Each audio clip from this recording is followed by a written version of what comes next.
Dampak virus corona menyerang hampir semua lini. Supir taksi sepi penumpang, pekerja harian terpaksa harus dirumahkan, pengusaha menurun omset usahanya bahkan menutup usahanya. Mata Najwa akan membahasnya dengan Jamaluddin, pekerja pabrik konvensi rumahan di Jakarta yang sudah dirumahkan oleh perusahaannya, dan juga ada Gita Nafiza, CEO restoran Haji Group yang terpaksa menutup sementara 11 gerainya karena corona. Selamat malam Gita, selamat malam Kang Jamal. Iya, selamat malam juga. Mbak Nana. Sehat-sehat semuanya? Alhamdulillah sehat. Alhamdulillah sehat. Alhamdulillah, saya ke Kang Jamal dulu. Kang Jamal, Alhamdulillah, jadi sudah berapa lama Kang dirumahkan oleh pabrik, Kang? Selama ini saya udah 2 minggu, Mbak. 2 minggu. Statusnya itu di PHK, diliburkan, atau statusnya seperti apa, Kang? Statusnya diliburkan dulu sih. Diliburkan, tapi itu 2 minggu itu berarti tidak terima gaji, tidak terima uang ya, Kang? Iya, nggak terima, Mbak. Biasanya itu dibayar berapa kalau saya boleh tahu, Kang? Dibayarnya harian ya? Kalau saya borongan, Mbak. Jadi bisa bawa pulang uang berapa, Kang, biasanya? Biasanya sih saya seminggu kebawa uang 800. Oh, biasanya bisa bawa uang 800 karena borongan. Jadi Kang Jamal menjahit Iya. konveksi gitu ya, Kang? Menjahit baju? Iya, benar. Ketika perusahaan atau ketika pabrik merumahkan itu waktu itu bilangnya sampai kapan, atau ada penjelasan atau dikasih sesuatu gitu, atau enggak sama sekali, Kang? Oh, belum ada kepastian kapan harus kembali lagi ke Jakarta. Jadi ketika perusahaan bilang libur dulu, bilangnya hanya libur sampai batas waktu yang nggak menentu gitu? Ya benar. Oke, jadi sekarang Kang Jamal untuk cari uangnya gimana, Kang? Ya mungkin untuk sekarang saya kerja di rumah untuk sementara menjahit masker. Jahit masker? Ya. Lumayan, Kang, dapatnya? Ya kalau ada yang pesan sih ya adalah penghasilan. Oke, jadi menjahit di rumah masker untuk kemudian Kang Jamal jual begitu ya, Kang? Iya benar. Oke, putra-putri ada berapa, Kang? Anak, Kang? Saya baru punya putri 1. Umur berapa? Umur 5 tahun sekarang. Umur 5 tahun. Jadi sekarang Kang Jamal balik ke Bogor ya, Kang, sama istri sama anak? Kerja rumahan di sana? Iya benar. Menjahit masker di sana? Iya. Banyak yang order, Kang, Iya. maskernya? Alhamdulillah sih kalau yang pesan sih banyak ya. Saya kekurangan modal aja. Bagaimana, Kang? Kurang apa, Kang? Kekurangan modal aja. Kekurangan modal. Butuh modal berapa, Kang Jamal? Tergantung dari pesanannya. Kalau misalkan pesan banyak ya berarti butuh modal juga harus banyak. Oke, tapi yang jelas kalau dikasih modal, Kang Jamal insya Allah akan bisa berproduksi dari rumah dan bisa menghidupi istri dan anak ya, Kang? Insya Allah saya bisa. Oke, Kang Jamal. Saya ingin ke Gita Nafiza yang harus menutup 11 gerainya karena corona. Gita, sejak kapan ini restoran Haji Group ditutup?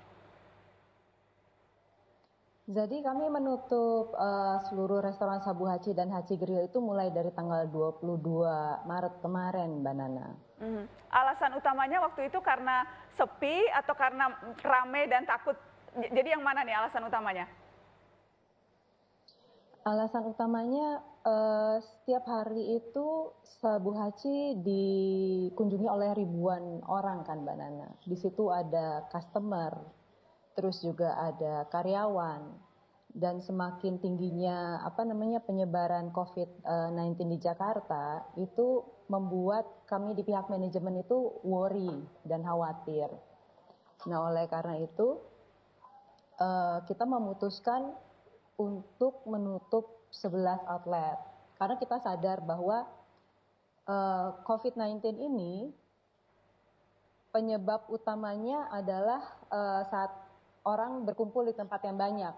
Nah, kita tuh ingin membantu penghentian COVID-19 ini menyebar di Jakarta, Bandung, Bogor, dan juga di Depok. Jadi memang keputusan yang berani yang Anda ambil untuk menutup semuanya sekaligus begitu ya. Jadi Anda merumahkan berapa karyawan ini, Gita? Iya.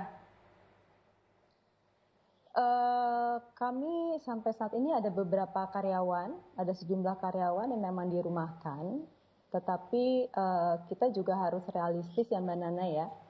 Kita melihat kekuatan keuangan perusahaan juga, ada beberapa juga yang terpaksa kami PHK.